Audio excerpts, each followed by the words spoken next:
नमस्कार दोस्तों, स्वागत है आपका हमारे YouTube चैनल जीके ट्रैकर पे। देखिए फ्रेंड्स, आज की वीडियो में हम बात करेंगे जो हमारी सीरीज़ है जीके के टॉप क्वेश्चंस को हम इस सीरीज़ के अंदर कवर करते हैं। और आज की वीडियो में हम भूगोल के 20 महत्वपूर्ण प्रश्नों को कवर करने वाले हैं। ये सभी क्वेश्चन मैंने सिलेक्टिव लिए हैं और सभी के सभी क्वेश्चन आपके प्रीवियस ईयर क्वेश्चंस हैं। यहाँ पे हम ना केवल इनको कवर करेंगे, इनसे जुड़े हुए जो आपके और एक्स्ट्रा क्वेश्चन बन सकते हैं उनको भी हम यहीं पे कवर करेंगे। तो यहाँ पे 20 क्वेश्चन ज़रूर हैं, लेकिन आपको यहाँ पे कम से कम 35 से 40 क्वेश्चन के आंसर आपको मिलने वाले हैं। तो चलिए फ्रेंड्स, वीडियो को शुरू करते हैं और वीडियो के एंड में अपना स्कोर आपको कमेंट करना है कि इन 20 में से कितने मार्क्स आपके आए। तो चलिए शुरू करते हैं। पहला प्रश्न है, कौन सा चैनल लक्षद्वीप को 2 भागों में विभाजित करता है? लक्षद्वीप अरब सागर में स्थित है, कई बार पूछा जाता है। ठीक है, लक्षद्वीप कहाँ है? ये अरब सागर में है। तो कौन सा चैनल ऐसा है जो लक्षद्वीप को 2 भागों में विभाजित कर देता है? सही आंसर है ऑप्शन डी, जो 11 डिग्री चैनल है, ये लक्षद्वीप को 2 भागों में विभाजित कर देता है। ठीक है, तो ये आपको ध्यान रखना है। अगर मैं 8 डिग्री चैनल की बात करूं, पूछा गया है कई बार, तो ये मालदीव और मिनिकॉय द्वीप, इन दोनों को अलग करता है। 9 डिग्री की मैं बात करूं तो ये मिनिकॉय, ये जो लक्षद्वीप का द्वीप है एक, मिनिकॉय और कवरती, इन दोनों को अलग करता है। और 10 डिग्री आपके अंडमान और निकोबार को अलग करता है। ठीक है, तो ये तीनों बातें आपको याद रखनी है। एक क्वेश्चन से हमने 5 क्वेश्चन यहाँ पे कवर किए। अगला प्रश्न है, क्षुद्र ग्रह सूर्य के चारों ओर किनके बीच चक्कर लगाते हैं? देखिए, जो आपके क्षुद्र ग्रह होते हैं, जिन्हें इंग्लिश में एस्टेरॉइड कहा जाता है, ये आपके सूर्य के चक्कर लगाते हैं। लेकिन किन ग्रहों के बीच में होते हैं ये आपको बताना है। सही आंसर है ऑप्शन बी, मंगल और बृहस्पति ग्रहों के बीच में पाए जाने वाले जो छोटे छोटे कण होते हैं, पार्टिकल, पिंड होते हैं, उन्हें ही हम क्षुद्र ग्रह कहते हैं। तो ये आपको ध्यान रखना है, ये किन किन ग्रहों के मध्य में पाए जाते हैं, मंगल और बृहस्पति। ठीक है, एक और चीज़ आपको याद रखनी है, क्षुद्र ग्रहों से ही रिलेटेड है।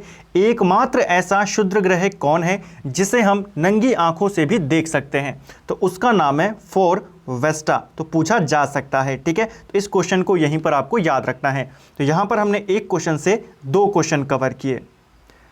अगला है, सौरमंडल का सबसे अधिक गर्म ग्रह कौन सा है? देखिए, सौरमंडल का सबसे ज़्यादा गर्म ग्रह है आपका ऑप्शन बी, शुक्र ग्रह। और ये क्वेश्चन बहुत बार एग्जाम के अंदर रिपीट हुआ है, कई बार आए हैं। यहाँ पे जो मैंने क्वेश्चन लिए हैं ये सभी रिपीटेड क्वेश्चन है, बहुत बार ये पूछे जाते हैं, लगातार पूछे जाते हैं। और इस सीरीज़ के अंदर हम ऐसे ही प्रश्नों को कवर करते हैं। तो सौरमंडल का सबसे गर्म ग्रह है शुक्र ग्रह। अब और कौन कौन से क्वेश्चन है जो आपको शुक्र ग्रह से याद रखने हैं? पहला पॉइंट, अर्थ के सबसे निकट अगर कोई ग्रह है तो वो शुक्र है। ठीक है, शुक्र ग्रह की जो बनावट है, जो इसका आकार है और जो इसका व्यास है, डायमीटर, वो सब किसकी तरह है? पृथ्वी की तरह है। इसीलिए शुक्र ग्रह को पृथ्वी की बहन भी कहा जाता है। ये क्वेश्चन भी याद रखना है। शुक्र ग्रह सौरमंडल का सबसे ज़्यादा चमकीला ग्रह है। ठीक है, ये भी पूछा जाता है, सबसे ज़्यादा चमकीला ग्रह कौन सा है? वो है शुक्र।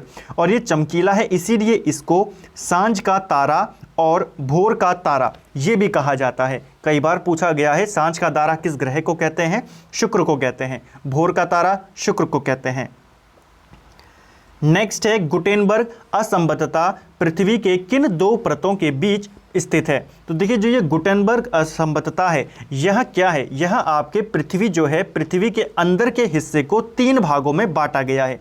3 भाग कौन कौन से हैं? पहला भाग है आपका क्रस्ट, फिर आता है आपका मेंटल, और फिर आता है केंद्रीय भाग जिसको हम कोर कहते हैं। तो इनके मध्यों के क्षेत्रों को इस प्रकार के नामों से आपको यहाँ पे डिनोट किया गया है।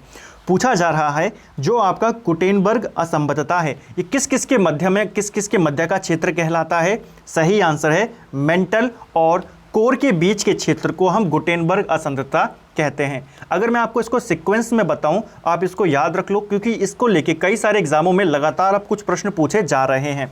सबसे पहली जो आपका होता है ऊपर, वो होता है क्रस्ट। ठीक है, क्रस्ट को हम भूप्रपट्टी भी कहते हैं।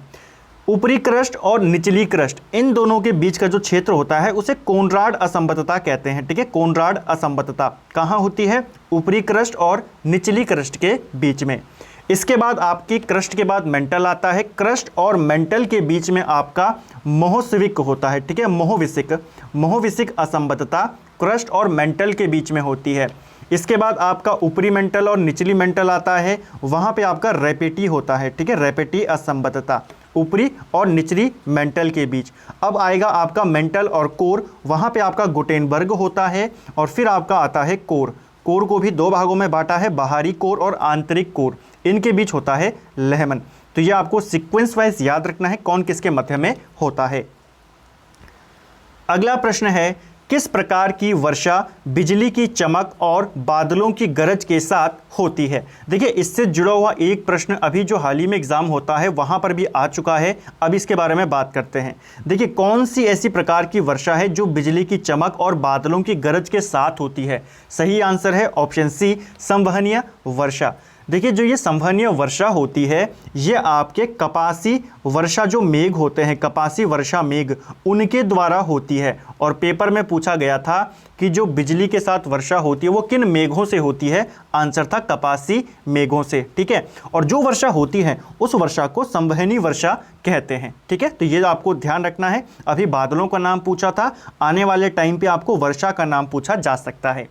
एक पॉइंट और याद रखना है, जो ये इस प्रकार की वर्षा होती है संवहनीय वर्षा, ये आपके जो भूमध्य रेखीय प्रदेश होते हैं, भूमध्य प्रदेश होते हैं वहां पर होती है। तो एक प्रश्न और बनता है कि भूमध्य प्रदेशों में किस प्रकार की वर्षा होती है। तो भूमध्य प्रदेशों में आपके संवहनीय वर्षा होती है, ठीक है। तो ये पॉइंट आपको ध्यान रखना है। और ये जो वर्षा होती है बिजली की चमक और बादलों की गरज के साथ होती है, और कौन से बादलों के कारण होती है, तो हमने पढ़ा जो कपासी वर्षा मेघ होते हैं उनके कारण होती है। एक पॉइंट और याद रख लेना यहाँ पे, अगर आपको पूछेगा कि संसार में सबसे ज़्यादा किस प्रकार की वर्षा होती है, तो सबसे ज़्यादा पर्वतीय वर्षा होती है पूरे विश्व में। देखिए सभी पॉइंट है, काफ़ी सारे पॉइंट हैं, लेकिन मैंने इस तरीके से इनको यहाँ पे बनाया है कि सभी इसी से मिलते जुलते पॉइंट हैं, ताकि आपको एक ही जगह पर सारी चीज़ें आपको याद हो सके। तो इनको नोट करते हुए ज़रूर चलें, आपको फ़ायदा ज़रूर होगा। अगला प्रश्न है, किस महाद्वीप को द्वीपीय महाद्वीप के नाम से भी जाना जाता है। तो देखिए द्वीपीय महाद्वीप ये किस महाद्वीप को कहा जाता है। सही आंसर है ऑप्शन सी, ऑस्ट्रेलिया, ठीक है। ऑस्ट्रेलियाई महाद्वीप को द्वीपीय महाद्वीप कहते हैं। अगर आपको पूछा जाता प्रायद्वीपीय महाद्वीप किसको कहते हैं, प्रायद्वीपीय महाद्वीप, तो प्रायद्वीपीय महाद्वीप कहा जाता है यूरोप को, ठीक है। महाद्वीपों का महाद्वीप किसको कहते हैं, तो महाद्वीपों का महाद्वीप ये एशिया को कहा जाता है, ठीक है। और पूछा जाता पठारी महाद्वीप किसको कहते हैं, तो वो अफ्रीका को कहा जाता है। चारों के नाम आपको याद रखने हैं। अगला प्रश्न है, कंटूर रेखाओं के वैकल्पिक नाम क्या होते हैं। देखिए कंटूर रेखा, ये क्वेश्चन आपको परीक्षा वाणी में भी मिल जाएगा, वहां पे भी ये दिया गया है कि कंटूर फार्मिंग को क्या कहते हैं, तो उसे समोच्च खेती भी कहते हैं, ठीक है, समोच्च खेती। यही है यहाँ पे कंटूर रेखा यानी कि समोच्च रेखा। इसका अर्थ क्या होता है, देखिए अगर आप इसी को देखें, समुच्च यानी कि सम धन उच्च, ठीक है, यानी कि जो समान उच्च वाले स्थान हैं वह रेखा जो समान ऊंचाई वाले स्थानों को मिलाती है उसे हम क्या कहते हैं, समुच्च रेखा या कंटूर रेखा कहते हैं। ये आपका सही आंसर है, ठीक है। और जो यहाँ पे खेती की जाती है उसे हम कंटूर फार्मिंग कहते हैं। कौन सी नदी मकर रेखा से 2 बार गुजरती है। बहुत बार ये क्वेश्चन पूछा गया है, मकर रेखा को, कर्क रेखा को और जो आपकी विषुवत रेखा है, कौन कौन सी ऐसी नदियां हैं जो इन्हें 2 बार काटती है, पूछा जाता है। यहाँ पे रिवाइज करते हैं। देखिए मकर रेखा को 2 बार काटने वाली नदी है आपकी लिम्पोपो नदी, ऑप्शन ए इसका सही आंसर है। अगर पूछा गया होता कर्क रेखा को 2 बार कौन सी नदी काटती है, तो कर्क रेखा को 2 बार भारत की माही नदी काटती है। और अगर पूछा होता जो आपकी विषुवत रेखा है इक्वेटर, इसको 2 बार कौन सी नदी काटती है, तो इसको 2 बार कांगो या जिसे जायरे नदी भी कहते हैं वो इसको 2 बार काटती है। तो तीनों रेखाओं को 2 बार काटने वाली नदियां आपको पता होनी चाहिए, मकर रेखा, लिम्पोपो, कर्क रेखा, माही और विषुवत रेखा को आपकी कांगो या जायरे नदी 2 बार काटती है। उत्तरी अमेरिका के शीतोष्ण घास के मैदानों को क्या कहा जाता है। देखिए उत्तरी अमेरिका के अंदर जो आपके घास के मैदान पाए जाते हैं, शीतोष्ण घास के मैदान, इनको क्या कहा जाता है। सही आंसर है आपका ऑप्शन डी, इन्हें प्रेयरी कहा जाता है, ठीक है, ऑप्शन डी इसका सही आंसर है। उत्तरी अमेरिका विशेषकर कनाडा में ये आपके पाए जाते हैं, तो ये आपको ध्यान रखना है। अगर मैं बात करूं पंपास की, तो पंपास जो होते हैं ये आपके दक्षिण अमेरिका में पाए जाते हैं। उत्तरी अमेरिका में तो आपके प्रेयरी हो गए, दक्षिणी अमेरिका की बात करेगा तो वहाँ पे पंपास पाए जाते हैं, और इन्हीं पंपास जो घास के मैदान होते हैं इनको अर्जेंटीना का हृदय कहा जाता है। तो ये भी आपको ध्यान रखना है। नेक्स्ट है, निम्न में से किसे जुड़वा खनिज कहा जाता है? तो इनमें से जुड़वा खनिज किसको कहते हैं? सही आंसर है ऑप्शन सी, सीसा और जस्ता, इन दोनों को हम जुड़वा खनिज कहते हैं। विश्व में अखबारी कागज़ के लिए कागज़ का सबसे बड़ा उत्पादक देश कौन है? तो देखिए, अखबार के कागज़ के लिए जो सबसे ज़्यादा प्रसिद्ध है, सबसे ज़्यादा उत्पादन करता है, वो करता है ऑप्शन ए, कनाडा। अगला प्रश्न है, लक्षद्वीप में कितने द्वीप समूह हैं? तो देखिए, लक्षद्वीप के अंदर आपके कुल मिला के 36 द्वीप हैं। ठीक है, पूछा गया है, कई बार पूछा गया है। लक्षद्वीप में आपके 36 द्वीप हैं। अंडमान निकोबार की बात करेगा तो वहाँ पे आपके लगभग 247 छोटे मोटे द्वीप हैं। ठीक है, तो लक्षद्वीप का आपको याद रखना है 36, वहाँ पे आपके 247 हैं। अगर मैं लक्षद्वीप के बारे में और बात करूँ तो लक्षद्वीप पहले ही मैंने आपको बताया ये अरब सागर में है, और जो ये इसके 36 द्वीप हैं यहाँ पे सभी में आबादी नहीं है, इसके केवल 11 द्वीपों में आबादी पाई जाती है। एक और प्रश्न लक्षद्वीप को लेकर बनता है कि लक्षद्वीप में कौन सी भाषा बोली जाती है?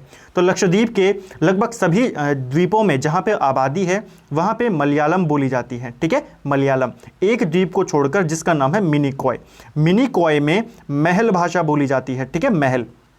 मिनिकॉय में कौन सी भाषा बोली जाती है? महल भाषा, जो कि मालदीव की भाषा है, वो मिनिकॉय में बोली जाती है। बाकी लक्षद्वीप के जितने भी द्वीप हैं वहाँ पे मलयालम बोली जाती है। ठीक है, नेक्स्ट है, निम्नलिखित में से किस पर्वतमाला को सह्याद्री के नाम से भी जाना जाता है? ये क्वेश्चन भी कई बार पूछा गया है। सह्याद्री के नाम से किसे जाना जाता है? सही आंसर है ऑप्शन बी, पश्चिमी घाट को। पश्चिमी घाट को सह्याद्री के नाम से भी जाना जाता है। ये पॉइंट आपको याद रखना है।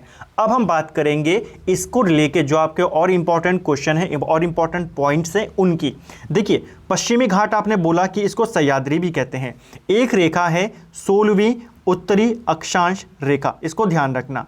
16वीं उत्तरी अक्षांश रेखा पश्चिमी घाट को 2 भागों में विभाजित कर देती है। पूछा जा सकता है कौन सी रेखा बांटती है? 2 भागों में 16वीं उत्तरी अक्षांश 2 भागों में बांट देती है। एक होता है आपका उत्तरी पश्चिमी घाट और एक आपके दक्षिणी पश्चिमी घाट, यानी कि उत्तरी सह्याद्री और दक्षिणी सह्याद्री में इसको रेखा बांट देती है। ठीक है, तो ये आपको ध्यान रखना है।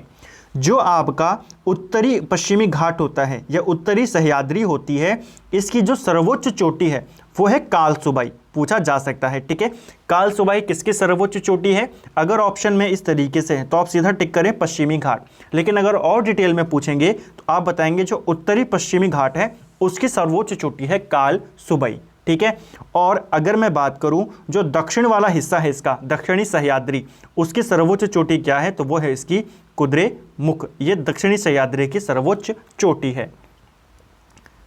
नेक्स्ट है आपका जवाहर सुरंग किस दर्रे में स्थित है? जवाहर सुरंग की बात करें तो ये आपके बनिहाल दर्रे में स्थित है। ऑप्शन सी इसका सही आंसर होगा।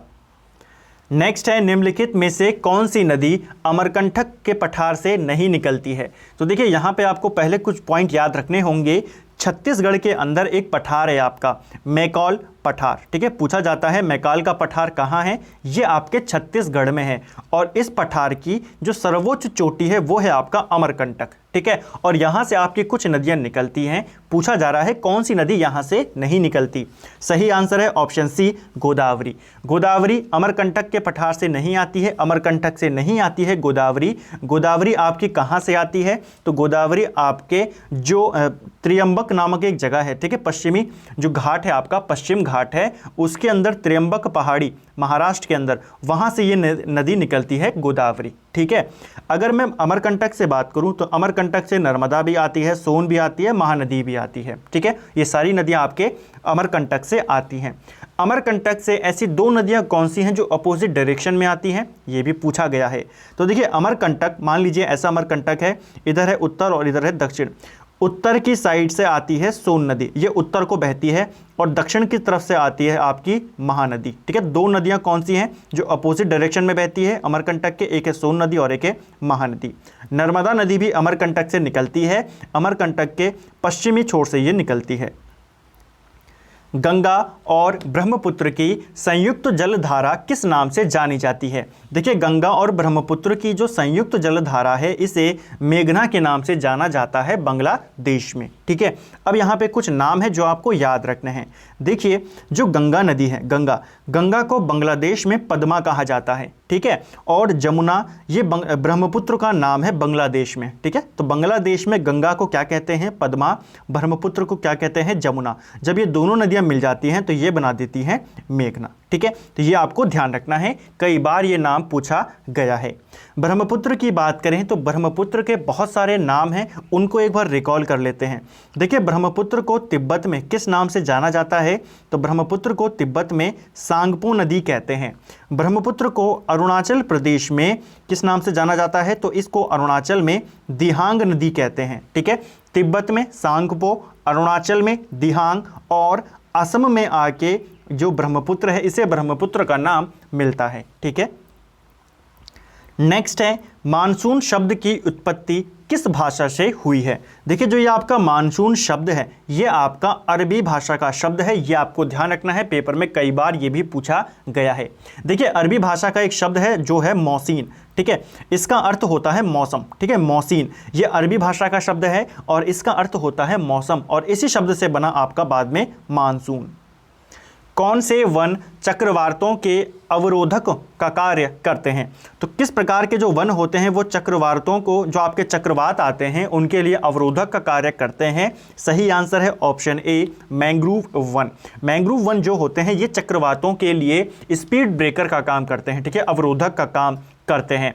अगर हम बात करें मैंग्रोव वनों की तो भारत में दुनिया का सबसे बड़ा मैंग्रोव वन क्षेत्र भारत में स्थित है। पश्चिम बंगाल का जो सुंदरवन डेल्टा है वहीं पर आपके ये वन पाए जाते हैं। पूछा जाता है दुनिया के सबसे बड़ा मैंग्रोव वन क्षेत्र कहाँ है? तो वो आपका पश्चिम बंगाल के सुंदरवन में स्थित है। ठीक है, और जो ये आपका मैंग्रोव वन क्षेत्र है पश्चिम बंगाल में, इसे यूनेस्को की विश्व धरोहर सूची में भी शामिल किया गया है।